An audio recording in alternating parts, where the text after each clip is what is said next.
Bonjour ou bonsoir à tous, vous qui regardez les vidéos, que ce soit le jour ou la nuit, ici DVD Pro Souvenirs. Et aujourd'hui, je vais encore m'attaquer sur cette fois-ci 4 pochettes DVD de WWE Wrestling Megastars, de Silver Vision et de WWE Home Video. Donc ça, je vais vous le montrer maintenant. Donc voilà. Ouais, donc je les ai tous déjà vus et qu'ils ont duré environ 1 heure chacun. 1 heure et quelques. Tout d'abord, celui de Stone Cold Steve Austin, la véritable, on va dire, vérité de vie, enfin de mode de vie de Stone Cold Steve Austin. Donc la Dura Verita, ça en marqué en italien, mais bon, je sais bien qu'il existe en version anglaise, donc ça tombe bien. Je tenais à dire, il n'y a que 2 matchs. Oui, vous avez bien compris, 2 matchs et on va dire un documentaire avec une autre petite série de documentaires. Donc on va voir ça directement. Tout d'abord les matchs, donc je cite directement les matchs. Stone Cold Steve Austin contre Bobby Eaton à WCW 1991. Donc voilà. Et je me rappelle des prises techniques avec Steve Austin, vu comment c'était aussi un catcheur technique à la base. Face, je pense, un qui est aussi un expérimenté, mais qui il ne va pas, on va dire, grondement percer que Steve Austin. Mais c'est Stone Cold Steve Austin qui bat Ayton avec un...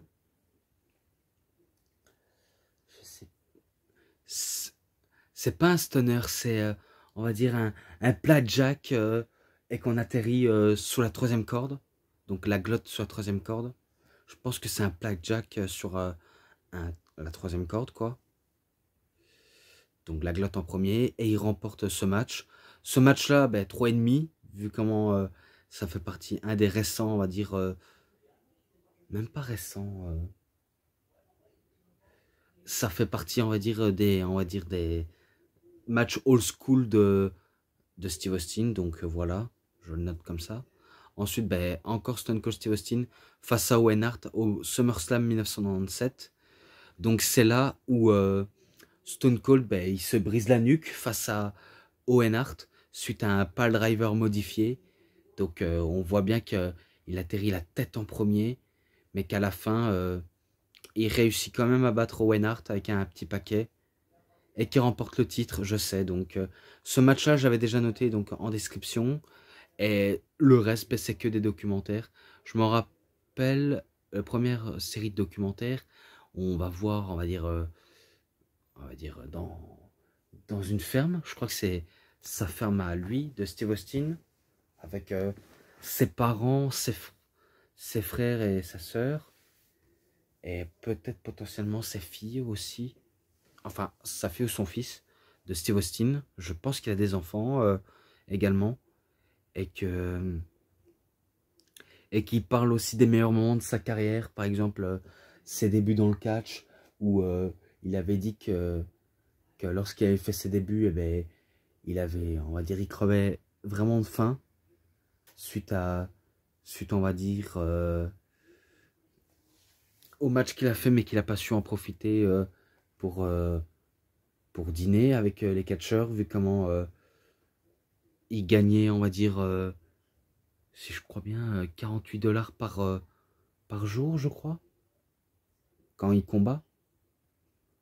Ah, qui sait des choses comme ça, mais qu'il raconte, on va dire, ses plus gros débuts, que ce soit, on va dire, à la WCW, là où il a, on va dire, un petit peu, on va dire, mis en avant, et que le côté old school lui allait vraiment bien, jusqu'à ce que Bischoff, il le vire, et du coup, Steve Austin, il ira à la ECW, où il aura beau, on va dire, perfectionner son style, même si son passage à la ECW sera de courte durée, et qui rencontrera le succès à la WWF, qui est WWE, et que c'est là où maintenant où Steve Austin, il est devenu l'homme avec un grand H, et qui remporte le titre mondial, et que maintenant, c'est une légende.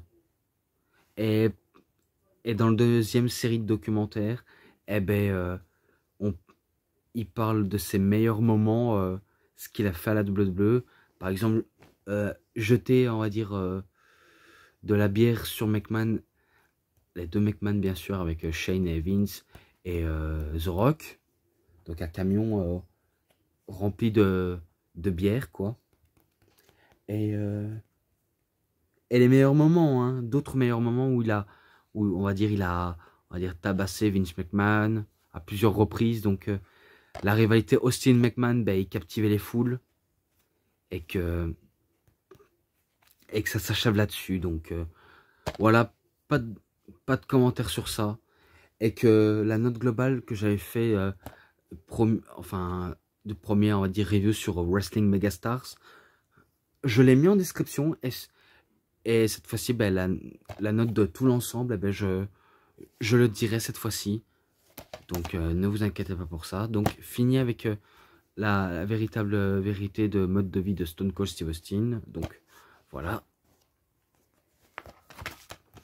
De King Booker cette fois-ci. Alors c'est vrai que c'est rare, hein, d'avoir, on va dire, des catcheurs comme Booker, avoir son propre DVD. Je sais bien qu'il a aussi celui du Big Show et JBL. Et il y a encore un autre de l'Undertaker, mais c'était dit décennie d'invincibilité, je crois. Ouais, on va dire entre guillemets comme ça. Donc on va voir ça. Ah ben ouais, je suis bête. Biographie de catcheur. Ah, parce qu'il y a aussi encore un biographie. Jean-Michel Hilton. Bien sûr, Big Show. Voilà, si j'oublie ça.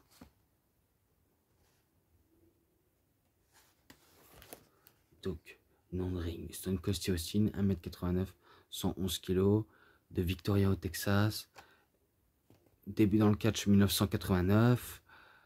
Et prise de finition préférée, ben, Stone Cold Stunner. La pub pour ECW One Night Stand et Judgment Day. Stone Cold qui célèbre avec la foule, soit troisième corde. Le Lotus Press sur Triple H, bien sûr. Stunner sur Roddy Piper. Son Axe Idle Ever Elbow Drop. Axe Idle Elbow Drop sur American Badass Undertaker, bien sûr. Et après, ben, normalement, il a été noté ses meilleures rivalités préférées, comme Monsieur McMahon, Bret Hart et Triple H. Et la publicité sur SmackDown vs Raw 2006.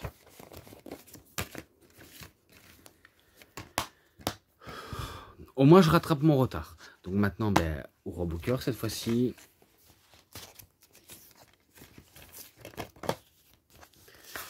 Donc je vérifie sa biographie. Et là, il n'y a que des matchs aussi. Il y en a, je crois.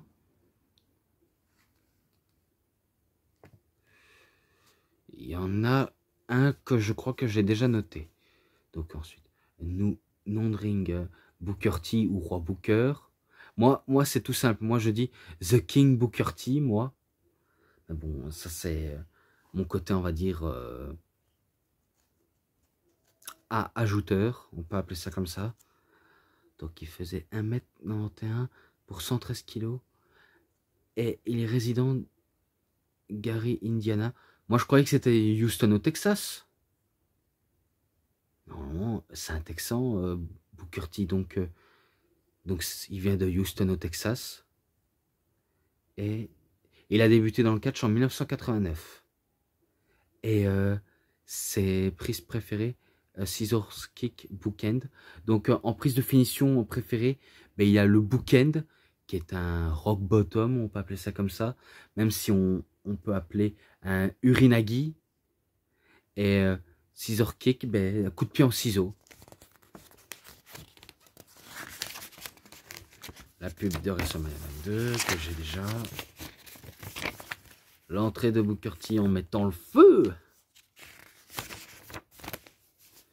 Ensuite, ben, prise que j'ai déjà dit, le Bookend. Spin and Rolly, le Spinny Rolly. Ça, c'est pas plutôt une prise, c'est plutôt, on va dire, un manœuvre. Ensuite, scissors kick, donc coup de pied en ciseaux. Et missile drop kick. Moi, je pourrais appeler ça un super kick. Hein. Et il y a aussi des Harlem side kick. Donc, un spécialiste des coups de pied, Booker. Après, normalement, ses rivalités préférées, c'était face à Chris Benoit, Triple H, The Boogeyman. Oh là là. Et Bobby Lashley.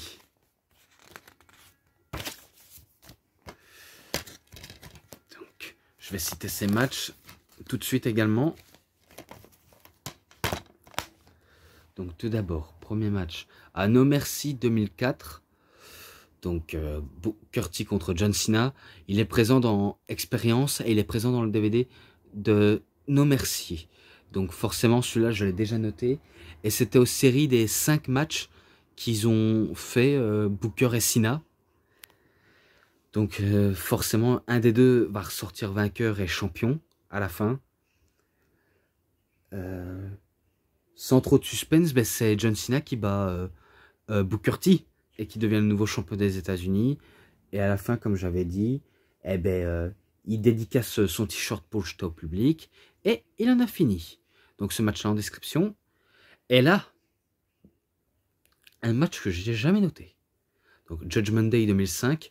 Booker T contre Kurt Angle. Je me rappelle que Booker T faisait son entrée comme d'habitude, mais il avait les menottes sur lui. Et je sais pas s'il était passé face. Non. Ouais, il était passé face à mon avis. Et que son heel turn aura lieu plus tard. Entre guillemets. Donc, concernant le match, eh ben, je me rappelle, ben, Angle Slam, des Germaines, des belly to belly overhead. Même Spinny Hell Kick, Harlem Side Kick, des super kicks de la part de Booker T et des séries de coups de genoux. Donc il n'y a pas à dire. Booker, vous savez bien que c'est un spécialiste des coups de pied, pourtant il gère quand même bien le match quand même malgré tout. Et si je crois bien, je crois qu'il arrive à battre Kurt Angle grâce à la distraction de Charmel, vu comment Charmel elle voulait, on va dire, rendre la politesse à Angle pour faire gagner son mari. Donc Booker arrive à battre Angle et c'est là où je me rappelle où Angle ben, il se venge sur Booker et après ben, il attrape le bras de Charmel et il utilise les menottes pour l'attacher sur la 3e corde. Et du coup, ben, Booker, ben, il s'en mêle pour éviter qu'elle se fasse menotter. Donc c'est Kurt Angle qui se fait menotter à la place de Charmel. Et après, ben, Charmel, vu comment elle est folle de rage, eh ben, elle gifle Kurt Angle suite, on va dire, aux mauvais propos qu'il a eu à son égard. Et pour encore plus se venger, ben, un coup de pied dans les couilles d'Angle. Donc celui-là, il l'a bien senti. Et ben, du coup, ça finit là-dessus, hein, sur Judgment Day 2005, entre Booker et Angle. Donc ce match, je ne pense pas déjà l'avoir noté. Non, à mon avis, celui-là, je ne l'ai pas noté. Donc ce match-là, 3,5. Et maintenant, au Great American Bash 2005, Booker T face à Christian. Étonnant de retrouver Christian dans un show à SmackDown. Parce que oui, le Great American Bash, ça venait du show de SmackDown. Et pas l'inverse. Mais bon, je crois qu'il avait été récemment, à cette époque-là, draft à SmackDown. Et c'est là où je crois qu'il va arrêter de catcher pour la WWE pour faire ses débuts et gagner un peu plus de titres à la TNA. Donc, pareil, je crois que Christian a voulu flinter durant le match. Il voulait, on va dire, faire chuter Booker, vu comment il avait déjà battu Booker T dans le passé. Maintenant, est-ce que Booker peut le battre Christian? C'est la question qu'on peut se poser. Et je crois bien que Christian, je me rappelle qu'il avait fait peur à l'arbitre et que Charmel gifle exactement Christian. Et du coup, ben, Booker, il voit une opportunité, il essaie de la saisir, mais en vain. Et après, si je crois bien... Oui, il a voulu essayer de battre avec un bookend, mais il le battra avec un coup de pied en ciseaux sur Christian. Donc c'est victoire de Booker T. Et ce match-là, ben, 3,40 celui-là. Donc je pense que ça peut convenir. Et je crois que j'en ai fini avec ce match-là. Mais je continue. Passons. Au Survivor Series 2005. Alors un meilleur match de cette série. Ouais. Tout à l'heure avec John Cena, c'était au meilleur des 5 matchs. Et là, c'était au meilleur des 7 matchs entre Booker T et Chris Benoit. Je crois que c'était pour le titre des États-Unis. Je pense que je me trompe pas du tout, c'est pour le titre. Ou alors est-ce qu'il était déjà champion? Je n'en ai aucune idée malheureusement, mais tout ce que je sais, ben, ils étaient à 3 ou 5 partout, je crois. Je dis ça au hasard, hein, parce que je pense pas déjà l'avoir reviewé Survivor Series 2005, mais ça pourrait peut-être arriver, on sait jamais. Et que on sait bien que Charmel accompagnait Booker T et que Chris Benoit ben, seul avec son titre. Et que si je crois bien, à la fin du match, je sais pas s'ils mettent KO l'arbitre, mais je crois que qu'il y a une petite tricherie ou alors tentative de tricherie, mais que Booker ne va rien faire. Mais il aura un petit peu tenté quand même, hein, même s'il s'est retenu. Mais malgré tout, il a été dans le droit chemin, Booker. Et il arrive à battre, si je crois bien, ça faudrait que je regarde sur SummerSlam parce que j'en suis pas sûr, mais à vérifier en tout cas. Mais je crois que Booker bat Chris Benoit avec son coup de pied au ciseau. Donc, je dis potentiellement, hein, donc, pourtant je l'ai vu, hein, mais ça allait tellement vite que ça m'a un petit peu, on va dire, un petit peu fatigué. Et aussi, ben, que je voulais regarder les autres plus vite que prévu. Donc on va dire victoire de Booker T. Et ce match-là, vu comment je l'avais jamais encore noté, ben, je lui mets un beau petit 4. Voilà, un beau petit 4, ça peut convenir. Ensuite, ben, le dernier, au Judgment Day 2006, que je n'ai pas malheureusement. Pareil pour Great American Bash, Judgment Day 2005 non plus. Donc ça reste des pay-per-view que je devrais essayer potentiellement de trouver. Donc, mais après, je me concentre sur les spéciaux catcheurs et d'autres DVD en tout genre. Donc ça, c'était pour la finale du tournoi du Roi du Ring. Et c'est là où Booker va être surnommé le Roi Booker. Et il n'y a plus de T maintenant, donc que King Booker. Et pourtant, ça va quand même lui mener jusqu'à la perfection pour être champion du monde poids lourd. Vu comment c'est un habitué aussi. Et que Bobby Lashley, vu comment, malgré ses petits 1 an d'expérience, c'est un petit peu du mal pour lui à essayer de s'adapter. Mais il essaie de se démerder comme il peut. Et que, si je crois bien, lors de l'année 2006, ou ouais, peut-être, eh ben, il arrive à capturer le titre des États-Unis jusqu'à ce que, au December to Dismember, que je trouve absolument horrible, eh ben, il va devenir champion de la ECW. Mais bon, là, c'est plutôt pour le tournoi.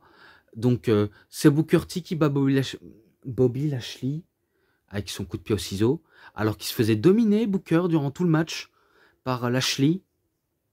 Mais bon, c'est le futur King hein, qui bat le dominateur, le boss, le Almighty, comme on peut l'appeler aujourd'hui. Donc voilà, c'est victoire de Booker. Et à la fin, un coup qu'il a mis sa couronne et peut-être potentiellement sa cape, eh ben, il se fait spirer sur son nouveau trône. Donc il est coupé en deux par Lashley. Certes, mauvais perdant, mais il s'est vengé. Mais bon, ce match-là, je le mets allez, à 3,40, hein, malgré tout.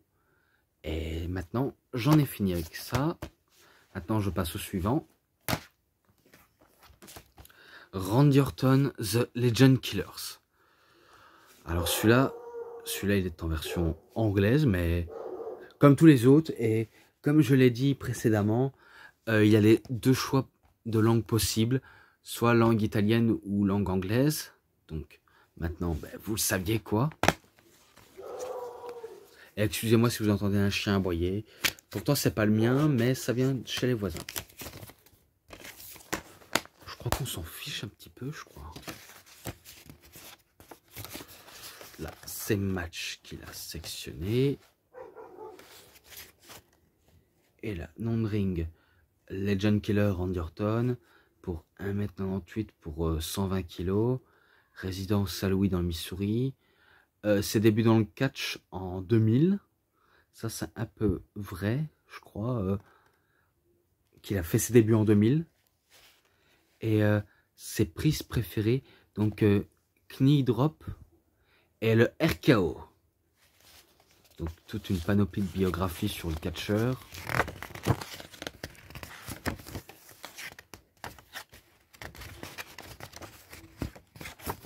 Et là, ben, il fait sa célébrissime pose plastique sur le cercueil de l'Undertaker.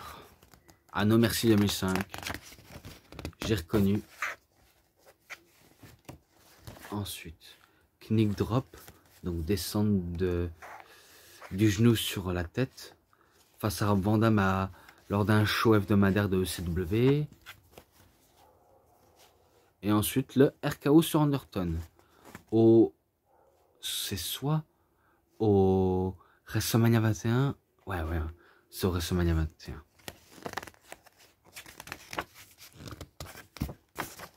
Ensuite, ben, ses affrontements préférés, ben, c'est face à Shawn Michaels, Undertaker, Ric Flair et Triple H.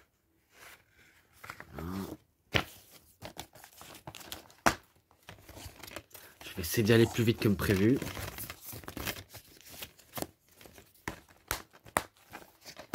Donc, tout d'abord, le premier match. Là, c'est Backlash 2004. Et c'était un match hardcore. Randy Orton face à Cactus Jack. C'est là où je crois Randy Orton, ben, il va, on va dire, monter au sommet en 2004. Donc je pense que ça va être cette année-là. Vu comment il affronte un vétéran du hardcore tel que Mick Foley, Mankind, Cactus Jack, Dude Love, Donnez lui, n'importe quel pseudonyme, c'est la même personne. Et que je me rappelle qu'il a voulu mettre le feu à un gros, on va dire, c'est même pas une batte de baseball, c'est, on va appeler ça un madrier. Ouais, qu'il a mis des fils barbelés et qui voulait mettre le feu. Un premier temps, il a mis de l'essence, mais que Bischoff l'en empêchait. Donc voilà, il en a empêché pour rien. Et que c'est là où Cactus Jack, ben, il ramenait... c'est pas... Non, je pense pas que c'est Cactus Jack. C'est Randy Orton qui ramenait des punaises. Et c'est là où il va voir le dos punaisé Randy Orton. Et que... Cactus Jack, ben, il va venir avec ses armes préférées. Normalement, une petite table avec des barbelés, même Barbie exactement, un madrier et d'autres objets qu'il a utilisés. Et qu'après, ben, ça commence par la rampe d'entrée, le commencement de la destruction. Et après, ben, ils reviennent au ring. Et malgré tout, c'est Randy Orton qui bat Cactus Jack avec un RKO, je crois. Ouais, possible. Mais bon, il le bat. Ce match-là, j'avais déjà noté, donc ce sera en description. Et ensuite, ben, au SummerSlam 2004, match pour le championnat du monde poids lourd, Randy Orton contre Chris Benoit. Celui-là, je l'ai déjà noté, donc voilà, vous savez bien le résultat. Un très beau match entre Randy Orton et Chris Benoit, et que c'est dans ce match-là, que je l'ai déjà dit à plusieurs reprises, c'est ce match-là où Randy Orton va devenir pour la première fois champion du monde poids lourd de l'histoire, mais que la WWE préférait de pas, on va dire, citer ce match. Vous connaissez la WWE, j'espère bien, et que des bons échanges, je me rappelle des sharpshooters, et aussi Benoît, ben, il manque à chaque fois de se tuer, donc en faisant un topé suicida, enfin un topé suicidaire, ou encore son flying headbutt, que Randy Orton, ben, il a levé les pieds au bon moment, et que Benoît, ben, il s'empale dedans. Ah, je dois avoir mal quand même, hein, rien qu'à voir ça. Et qu'après, après un long rude bataille, eh ben, c'est Randy Orton qui bat Chris Benoit avec un RKO et qui remporte le titre. Et il célèbre avec le public, malgré qu'il n'était pas le favori. Et que au début du match, ben, les gens scandaient haut et fort à la WWE, You screw Brett. Donc vous avez arnaqué Brett. Référence au Memorial Screwjob. Et que à la fin, Benoît, ben, il cède sa main vers Orton pour qu'il lui serre. Donc il lui dit, allez, serre-moi la main comme un homme, vu comment tu t'es très bien battu. Et du coup, ben, Randy Orton le fait, et ça permet pour lui de célébrer. Donc victoire d'Orton, et ce match-là aussi en description, je n'ai pas besoin de vous le rappeler. Voilà, maintenant Tamio Tuesday 2004, dans un match en cage, Randy Orton contre Ric Flair. Ah, une cage sanglante avec deux hommes qui se mettent en sang en permanence. Comme quoi la démoglobine peut, on va dire, rendre un peu l'image du téléspectateur un peu, on va dire, horrifié, mais que ça laisse, on va dire, du bon côté technique entre Flair et Orton. Et d'ailleurs, Ric Flair aura râpé le front de Randy Orton, et Orton aura fait pareil. Et que Ric Flair, ben, c'est un habitué des matchs où tu finis carrément en sang. Mais que ça va céder à Randy Orton de battre Ric Flair avec un RKO. Et voilà. Et après, les deux hommes, ben, ils se serrent la main et ils se prennent dans les bras. Et je continue. Au SummerSlam 2005, Randy Orton contre Undertaker. L'une des plus grandes rivalités en 2005 du côté de SmackDown. Ouais, parce qu'il faut dire, ça a été quand même une bonne rivalité aussi. Hein. Même s'il est oublié par certains, mais que ça restait quand même pas mal bon, honnêtement. Le match se commence tranquillement. Grosse domination de Randy Orton qui essaie de dominer, mais que c'est Undertaker qui va le dominer le plus.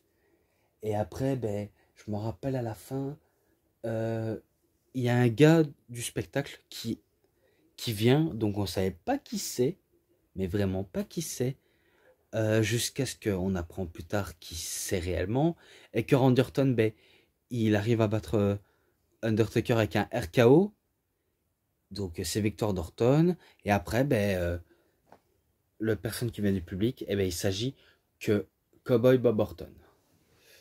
Mais bon, il a quand même célébré sa victoire avec son père, et du coup, ben, il a battu, et il a bien eu Undertaker, honnêtement. Bon, je passe. Ce match-là aussi en description.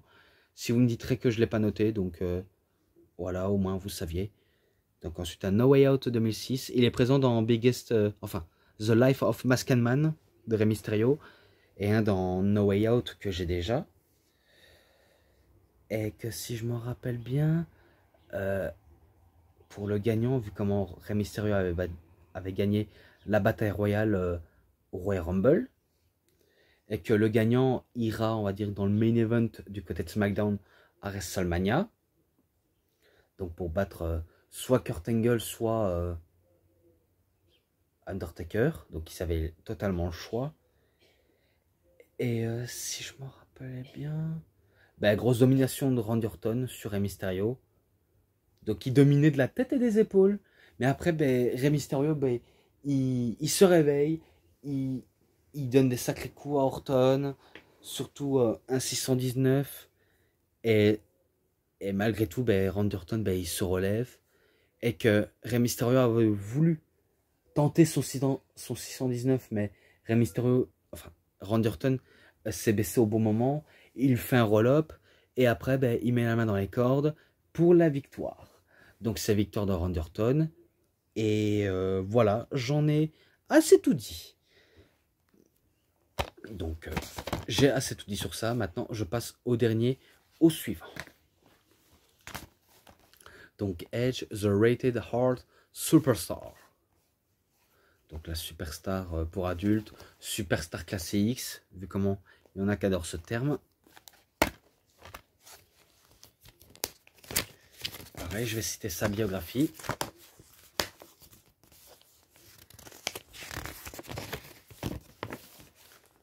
Là, c'est les matchs.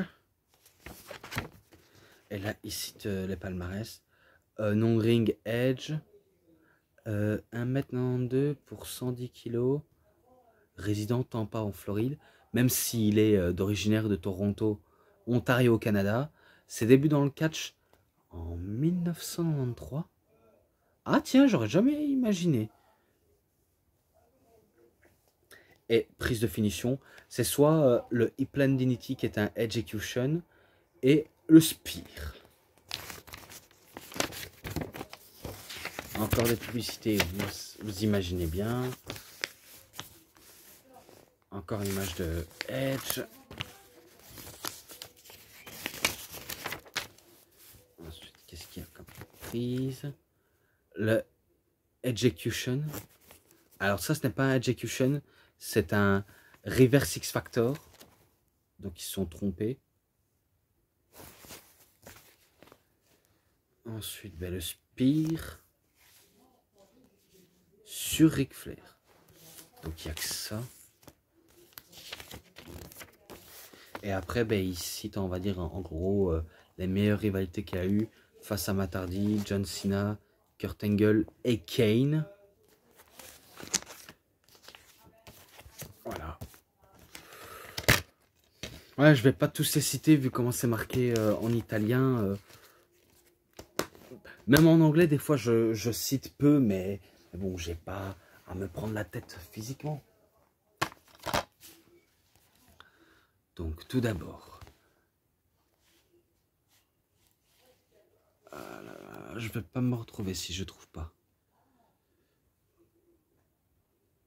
Ah, là, match pour le championnat intercontinental à Vengeance en 2004.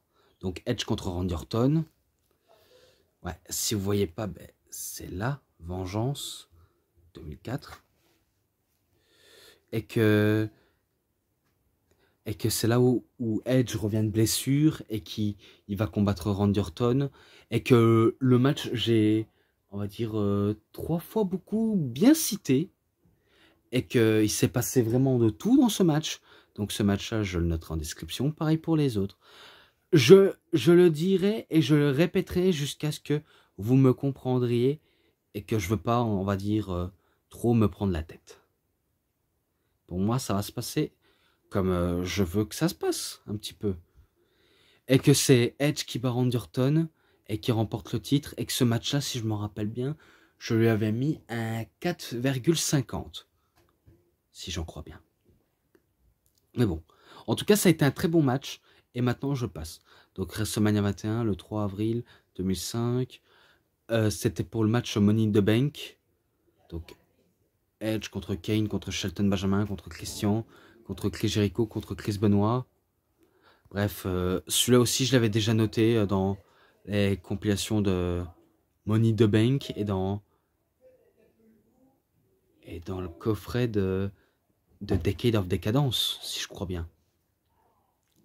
et que vous savez bien que c'est Edge qui remporte la mallette. Donc il remporte la mallette et voilà quoi. Mais il s'est passé tout dans ce match. Hein. Des prises de fou sous l'échelle, des bons spots et des near falls absolument incroyables. Donc il y avait de tout. Qu'est-ce que vous voulez que je dise d'autre? Il y avait de tout pour épater la foule et que ça se termine sur une victoire justement de Edge. Hein. Donc voilà, c'est dit, c'est fait, je vais laisser poser. Ensuite, Unforgiven en 2005. Dans un match en cage, Edge contre Matt Hardy. Là, c'est la bonne occasion pour Matt Hardy de se venger. Vu comment Edge est à l'origine, on va dire, qu'il a, on va dire, pris l'état de Matt Hardy. Donc c'est un peu lui qui est à l'origine.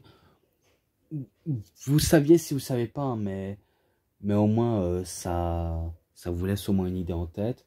Et que Lita était avant tout la copine de Matt Hardy. Et que Edge lui avait entre guillemets volé sa copine. Et du coup, ben, les deux là se détestaient réellement à cette époque. Mais vraiment, les deux ne voulaient vraiment, mais vraiment pas se voir. Et que c'était vraiment tendu. Et que comment deux mecs qui peuvent se détester autant peuvent continuer à travailler dans ces conditions. Forcément pas possible. C'est un peu comme du Michael's Art. Si vous voyez ce que je veux dire. Mais heureusement, ça s'est amélioré. Et du coup, ben, Edge et Matt Hardy, ben, ils ont su bien s'entendre malgré tout. Ils sont redevenus amis et ça a été, on va dire, que du passé maintenant. Mais bon, ils nous ont bien teasé à la cage, surtout Edge et Matt Hardy, vraiment bien teasé à la cage.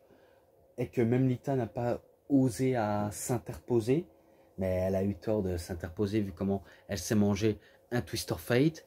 Et par la suite, ben, on croyait que Matt Hardy pouvait s'échapper tranquillement de la cage. Mais Matt Hardy n'a jamais son compte. Donc il lui fait une descente à la cuisse sur Edge.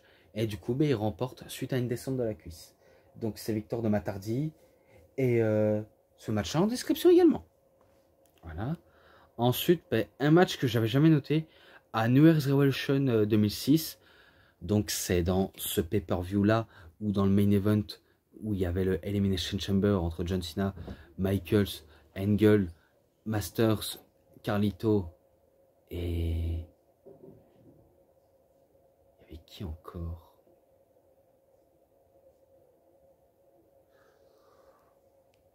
Oh là là, je ne sais plus qu'est-ce qu'il avait... Ouais, à mon avis, je crois que c'était cela. Je pense. Et ben, c'est là où Edge, ben, il intervient dans le main event et qui cachine sa mallette face à Cena et qui remporte le titre. Mais là, il était dans l'ouverture du show et que le champion intercontinental, c'était Ric Flair. Donc, il mettait son titre en jeu face à Edge. Donc, forcément, pour Edge, il doit se dire c'est un jeu d'enfant.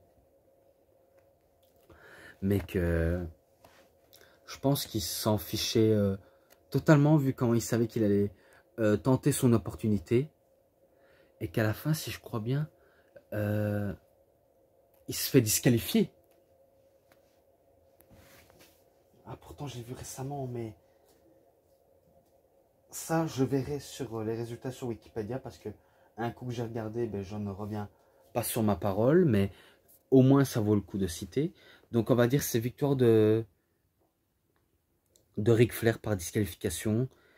Et ce match-là, ben, je lui mets, allez, pour le match d'ouverture, ben, 3,40 pour la donne. Et ensuite, ben, le dernier qui est présent dans l'expérience, au Royal Rumble 2006, match pour le championnat de la WWE, Edge contre John Cena. Forcément, John Cena, il allait avoir sa revanche suite au cash-in de New Year's Revolution.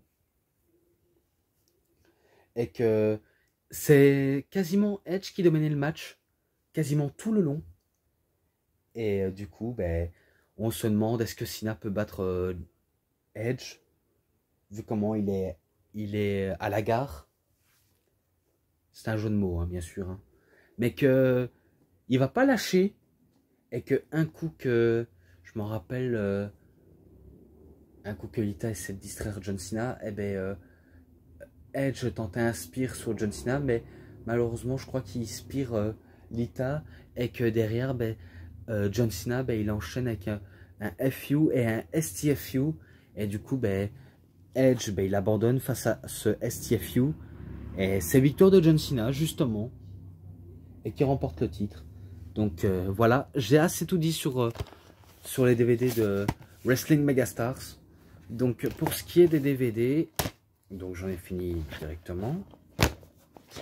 Pour ce qui est des DVD, je vais faire comme j'ai fait avec les 3 premiers.